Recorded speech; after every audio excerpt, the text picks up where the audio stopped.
They should have known the moment those two boys stepped through the dojo doors, the way they moved, the way they looked around like they had nothing to prove. This wasn't just any pair of newcomers. The late afternoon sun cast long shadows across the training mats as the class prepared for sparring drills. The air smelled faintly of sweat and resolve. Martial artists of all levels tightened their belts and stretched their limbs, the usual hum of anticipation filling the space. But when the twins walked in matching blue gis, yellow belts tied perfectly at the waist, posture calm and unshaken, the room shifted. Not from noise, but from silence. It was the kind of silence that came before a storm. The older twin walked half a step ahead, eyes scanning the room with a quiet intensity. His brother followed, mirroring him perfectly, not a second behind. They didn't smile. They didn't try to fit in. They simply stood in place, side by side, like statues carved from quiet thunder. But not everyone appreciated the calm. "What's this?" sneered Carter, one of the senior black belts, tall and broad-shouldered, with a smirk that had broken. "More spirits than bones. Are we starting a daycare now?" he said loudly enough for the entire class to hear, his voice dripping with arrogance. His best friend Logan chuckled beside him, nudging Carter with his elbow. "I think they got lost on the way to the chess club," he added. Laughter rippled through the group. "Not the kind that welcomed, the kind that burned," the twins said. Nothing. They didn't flinch. They didn't look away. They just stood there still, unshaken, unreadable. That silence only fueled the fire. Carter took a few steps forward, pointing at their yellow belts like they were a joke. "Let me guess, you two just learned how to punch last week," he taunted. "I give it 10 minutes before you both run home crying." Logan leaned in, his face inches from the younger twins. "You sure you don't want to sit on the bench? Wouldn't want to break those fragile little bones." More laughter. This time louder. Students began to circle around the confrontation, sensing entertainment. Even the junior instructors stayed back, unsure if they should intervene or just let it play out. The sensei, standing at the far end of the room, simply observed. His eyes narrowed, his arms folded, but he said nothing yet.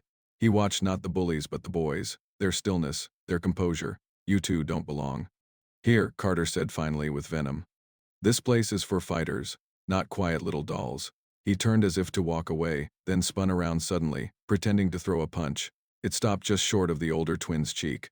A test. A challenge. The twin didn't blink. That's when the atmosphere changed. Everyone felt it like something old and powerful had just stirred beneath the floor. Something patient. Something waiting. The twins didn't speak, but the message was clear. They weren't scared. They weren't impressed. And they weren't here by accident. The sensei finally stepped forward, clearing his throat. "Since we're all so eager," he said, his voice calm but commanding, "why don't we let them show us what they've got?" Murmurs spread like wildfire. Some chuckled, expecting humiliation. Others leaned forward, curious, but Carter and Logan grinned with hunger. This was their chance to embarrass the newcomers in front of everyone. The twins turned to face each other. No words, just a single nod between them. Then they stepped forward into the center mat. "You boys sure about this?" Logan mocked already, bouncing on the balls of his feet. "We won't go easy just because you look like middle schoolers." The older twin raised an eyebrow, then calmly tightened his belt. The younger simply bowed with quiet grace. Their movements were smooth, clean, practiced, but not flashy. Carter rolled his neck, cracking it loudly. "Hope your mom packed bandages," he said, slipping into a stance that screamed overconfidence. "You're gonna need 'em." The class was fully gathered now, forming a circle around the mat. Phones came out. A few students even started filming, expecting a viral beatdown. What they didn't realize, what not even Carter and Logan realized, was that they had just walked into something they didn't understand. Because these weren't just kids. They were storm clouds in disguise. The sensei raised his hand to signal the beginning of the match. Carter and Logan cracked their knuckles, bouncing in place like prize-fighters about to collect another win. The twins? Still, calm, no wasted motion, not even a stance, just silence. The sensei's hand dropped. "Begin," and in that moment, nothing happened. Nothing. Yet. But the storm was coming. And no one, not the black belts, not the students, not even the sensei, was ready for what was about to be unleashed. The tension in the dojo crackled like static, thick and electric, as the sensei stepped forward with quiet authority and addressed the restless room. "Since we're so eager today," he said, his voice calm but loaded with weight, "let's make this official. Carter, Logan, you'll spar against the new boys." The crowd responded with immediate murmurs, some curious, some excited, most dismissive. The twins, standing motionless in the center of the mat, betrayed not a flicker of fear. Their eyes remained locked not on their opponents, but on each other, as if exchanging a silent message only they understood. Meanwhile, Carter cracked his knuckles like he was about to enter a cage fight, eyes narrowed and hungry, his smirk returning. "This'll be over in seconds," Logan sneered, already bouncing on the balls of his feet, his black belt trailing like a tail behind him. He looked the younger twin up and down, scoffing. "You sure you're not just here to fold towels?" Carter stepped in beside him, his voice colder, lower, laced with a whisper that made a few nearby students lean closer. "We'll kill you." "Both," he said, half threat, half promise. Phones came out. A girl in the corner whispered, "This is gonna be brutal." The junior instructors stayed on the sidelines, unsure if they were watching a sparring match or an execution, but the twins still didn't move. They simply walked forward with the grace of seasoned warriors, not showy, not boastful, just present. When they stopped at the edge of the mat, neither of them bowed. They didn't need to. They were already past formalities. The crowd began forming a loose circle, students pushing in for a better view. Some stood on benches, a few even whispered bets. 50 says Logan knocks one out cold. Nah, Carter's gonna drop both. But the sensei, he watched differently. He didn't look at the boys in white. His eyes were on the silence. On the storm that hadn't hit yet, Carter stepped onto the mat, his chest puffed like a rooster, trying to assert dominance with every breath. Logan followed, eyes wild, grinning as he punched the air with quick, sharp bursts. "You ready, little guys?" He mocked, getting into stance. "You even know how to throw a kick?" The twins, still side by side, didn't respond. Their arms were still relaxed, no defensive stance, no fists raised, just calm breathing, eyes steady, there. "Not even readying up," a student murmured. "Are they scared?" Another said, "Maybe they froze. I knew they couldn't handle it." The sensei raised one hand in the air, commanding instant silence. "This is a controlled sparring match," he said firmly. "No headshots, no excessive force." Then he looked at the twins for a second longer than necessary, but no holding back either. He lowered his hand. "Begin." And instantly, Carter lunged. No hesitation. No strategy, just brute speed and confidence. He went for the older twin, swinging a lightning-fast jab meant to disorient. But before his fist even reached halfway, the twin stepped to the side barely. Subtly, and Carter's punch met empty air. Off balance for a split second, Carter turned to adjust, but the twin didn't give him time. With a smooth pivot, he sent his leg sweeping across the mat, hooking Carter's foot and dropping him hard on his back. The slap of his body hitting the ground echoed through the room. Gasps exploded. Before anyone could react, Logan charged at the younger twin, teeth clenched, going for a spinning backfist that looked violent enough to knock someone out cold. But the twin ducked, not fast, not flinching, just low and precise. In one clean motion, he rose, rotated his hips, and drove his palm into Logan's chest with surgical force. Logan stumbled back, winded. His confidence shattered. The crowd went dead silent. Phones stopped recording. Mouths dropped open. Carter scrambled to his feet, furious now, throwing a flurry of strikes meant to overwhelm. The older twin stepped back once, then again, then planted his heel, blocked high, parried low, spun, and delivered a controlled elbow to Carter's side. Carter winced, clutching his ribs, stunned. Logan screamed in frustration and charged again, but this time the younger twin caught his wrist mid-swing, twisted, stepped behind him, and dropped him flat with a controlled shoulder lock. Logan let out a grunt of pain, not from injury, but from humiliation. The fight was over. In less than 30 seconds. Not a single blow landed on the twins. Not one mistake. Not one wasted motion. The dojo stood still. The laughter gone. The mockery vanished. The crowd was watching something else now, something they didn't expect. These weren't scared kids. These weren't beginners. They were trained, disciplined, deadly. And for the first time, Carter and Logan realized they weren't the apex predators anymore. The sensei finally broke the silence. Match over. He looked down at the two black belts now breathing hard, sweat on their brows, their pride cracked open across the mat. Then he turned to the twins. "Step forward." The boys did. Still quiet, still composed. The younger one gave a short, respectful bow. The older just looked straight ahead. The sensei's eyes softened, but his voice remained firm. "Where did you learn to fight like that?"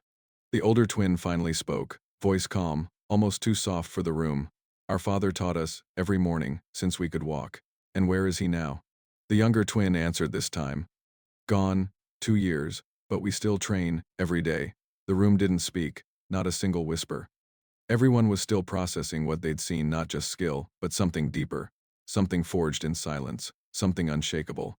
The sensei gave a single nod. "You may return to the line." The twins did, as they passed Carter and Logan. They didn't smirk, didn't gloat, they just walked quietly. Like warriors leaving a battlefield they'd already won before they stepped foot on it. It happened so fast that most people in the dojo didn't even see it, only the sound registered first. A dull thud followed by a sharp, collective gasp, but for those who did catch even a glimpse, it felt like time had cracked open and slowed. Just enough to reveal something extraordinary. 1 second, Logan was charging forward, all fire and fury, his black belt swinging behind him like a whip of arrogance, and the next gone, the younger twin had slipped underneath his strike like smoke slipping under a door, his movement so subtle, so impossibly smooth, that Logan's punch cut through nothing but air. Then came the pivot, a twist of hips so fluid it could have been choreographed, and in one perfect motion, the twin swept Logan's legs out from under him with a force and accuracy that belonged to someone who'd been training not for months, but for years in silence. Logan hit the mat hard. The thud echoed off the dojo walls like a dropped hammer, snapping every watching student out of their amusement and into stunned disbelief. At the same time, almost like it had been rehearsed. Choreographed, perfectly mirrored, the older twin countered Carter's aggressive lunge. Carter had come in wild, overconfident, his fists flying, thinking brute strength would overwhelm a so-called beginner. But the twin moved like water, his body folding, bending, redirecting. He stepped in, not back. He met Carter's chest with a low strike that made the black belt stumble, then followed it up with a swift hit to the jaw that snapped Carter's head sideways. And before anyone could react, a precise upward kneel ended right below Carter's ribs, folding him inward. Like a paper doll. Carter collapsed, gasping for air, arms wrapped around his own stomach as if trying to hold himself together. It all happened in 3 seconds. 3 seconds, and everything changed. The room, once alive with laughter, ego, and casual mockery, had fallen deathly silent. The students stood frozen, some with their mouths open, others with their phones still held mid-air, no longer recording but unable to look away. Even the junior instructors, who had seen their fair share of impressive bouts, didn't speak. It was as if the air had been sucked out of the room, leaving only the sound of Carter's breathless wheezing and Logan's slow attempt to rise from the mat, his pride bleeding faster than his scraped elbow. Then came the gasp, one sharp, high-pitched breath from somewhere in the crowd, then another. And then, like a fuse had been lit, applause, hesitant at first, scattered. But it grew, faster, louder, raw and real. Not the kind of clapping people do when they're polite, but the kind that bursts from the chest when someone's seen something unforgettable. A girl in the front whispered, "What just happened?" While another student murmured, "That wasn't beginner level. That was something else entirely." The sensei, still standing with arms crossed and a look of unreadable intensity on his face, remained quiet for a moment longer. Then, slowly, he walked toward the mat, not toward Carter or Logan, who were still recovering from the shock, but toward the twins, who now stood exactly as they had before the match, calm, collected, their expressions unchanged. They hadn't smiled, they hadn't celebrated, they hadn't even raised their voices. The older twin adjusted his belt slightly, as if preparing for another round, while the younger casually brushed dust from his sleeve. The sensei stopped in front of them.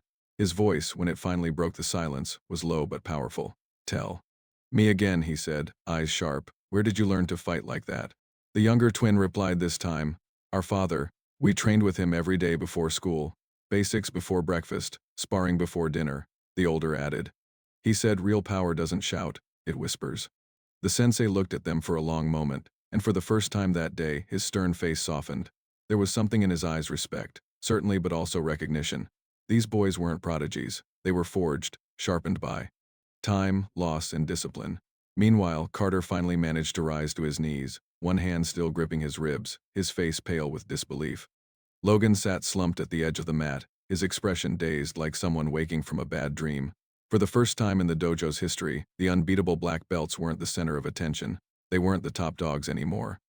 That spotlight now belonged to the boys who hadn't said a word until they were forced to speak through action.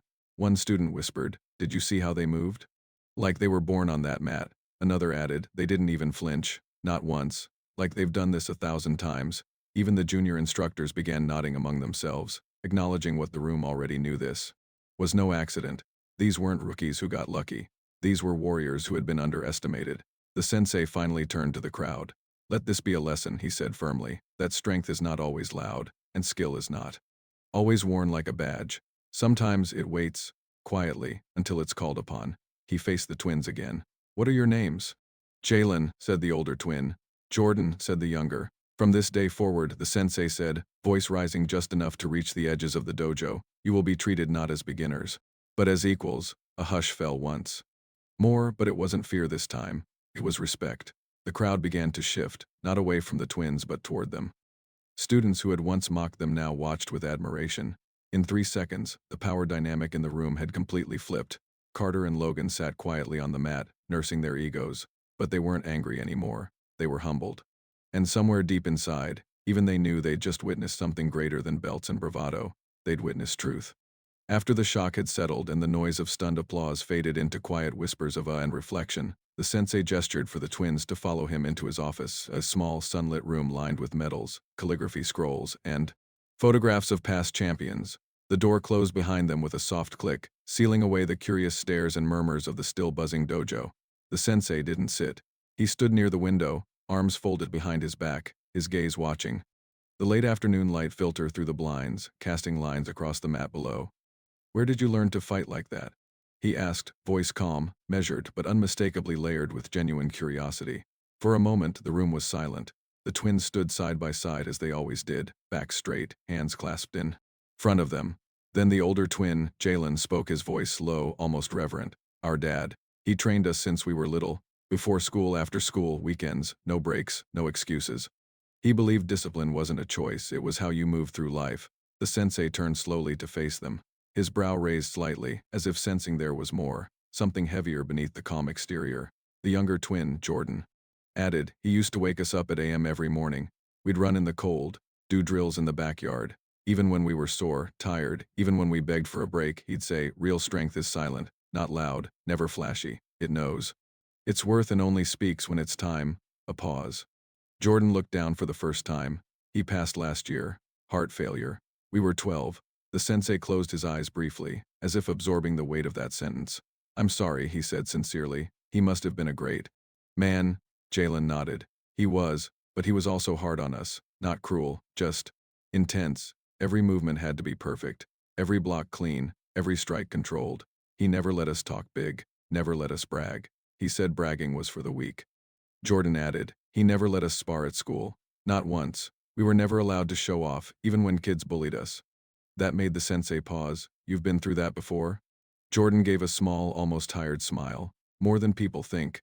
We'd get called names, laughed at, sometimes even pushed around, but our dad's rule was clear: never hit first, never show what you know unless you have no other choice." The sensei nodded slowly, finally sitting behind his desk. "And today was one of those moments?" Jalen's face grew solemn. "Carter and Logan humiliated us before we ever stepped on the mat. We didn't come here to fight. We came to learn, but they gave us no choice." The sensei let out a deep breath, then reached into a drawer and pulled out an old photograph. It was yellowed with aged two boys in matching uniforms, standing beside an older man who looked stern but proud. "That's my brother and me," he said, placing it on the desk, "and our father. He was a traditionalist too, believed in honor, in humility. Your story reminds me of ours." The twins looked at the photo, their eyes softening just slightly. For a moment, the room didn't feel like a dojo office. It felt like a shrine, a quiet place where legacy lingered and warriors, real warriors, shared more than just skill. The sensei looked up.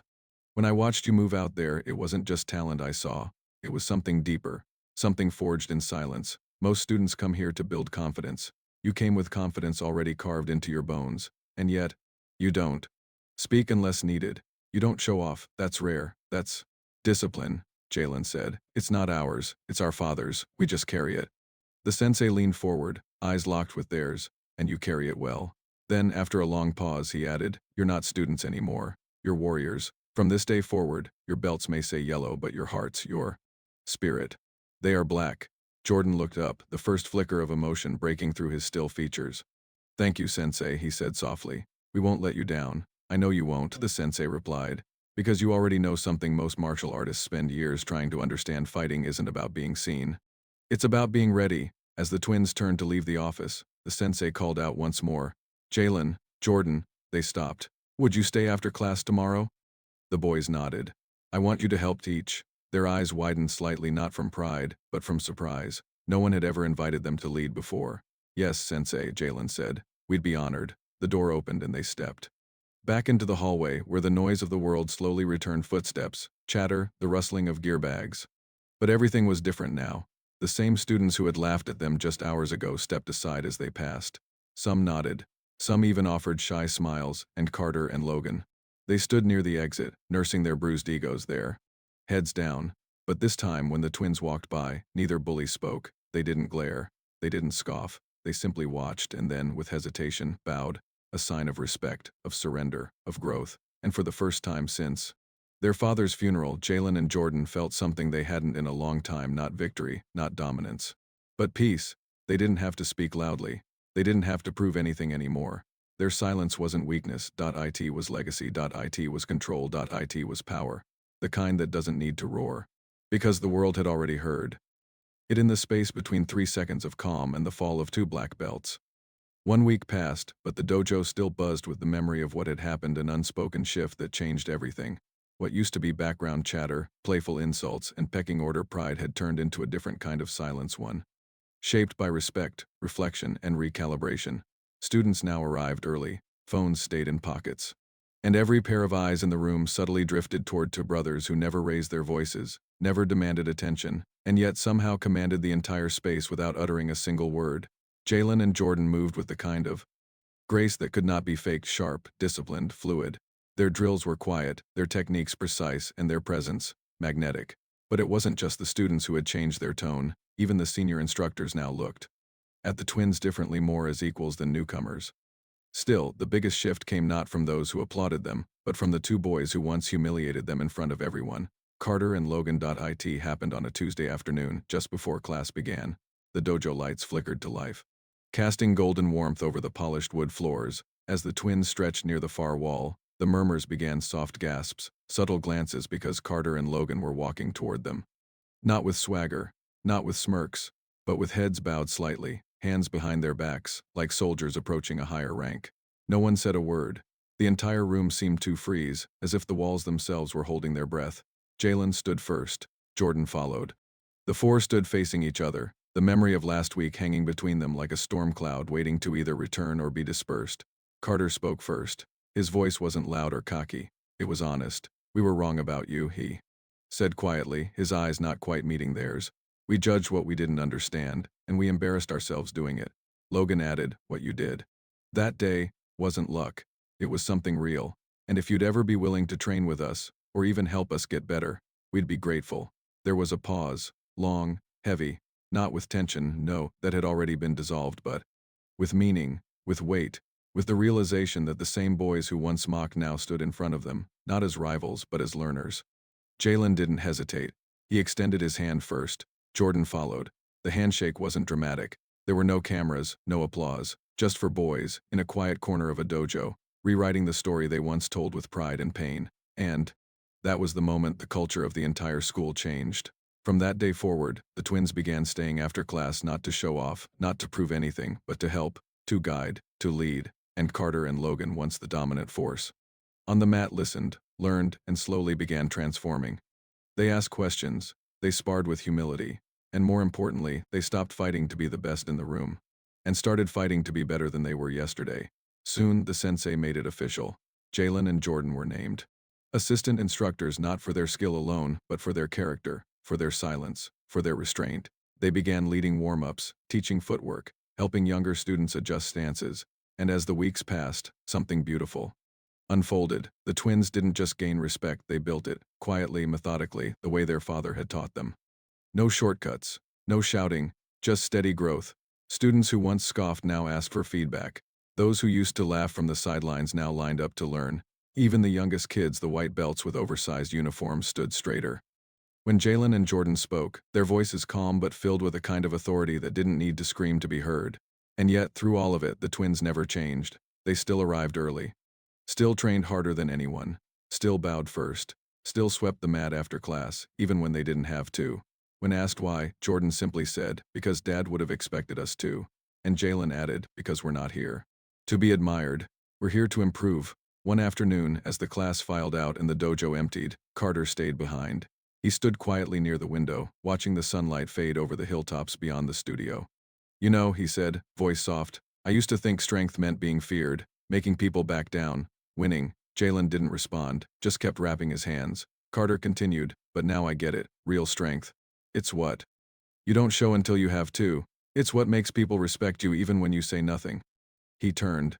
"Thanks for teaching me that." Jalen finally looked up. "We all start somewhere," he said. "What matters is where you decide to go next." That night, as the twins walked home beneath a dusky sky, their bags slung over their shoulders and their footsteps matching as always, neither of them said much. They didn't need to. The wind was calm, the street was quiet, and somewhere far beyond the stars they now walked beneath. They both knew their father would have been proud. Not because they'd won a match, not because they'd knocked down two arrogant black belts, but because they carried his legacy not through their fists, but through their silence, through their grace, through their ability to take humiliation and turn it into honor. And in the end, they hadn't just changed their place in the dojo, they'd changed everyone around them, without shouting, without gloating, without raising their voices even once. Just two boys, trained in silence, now leading by example, and the entire class was listening.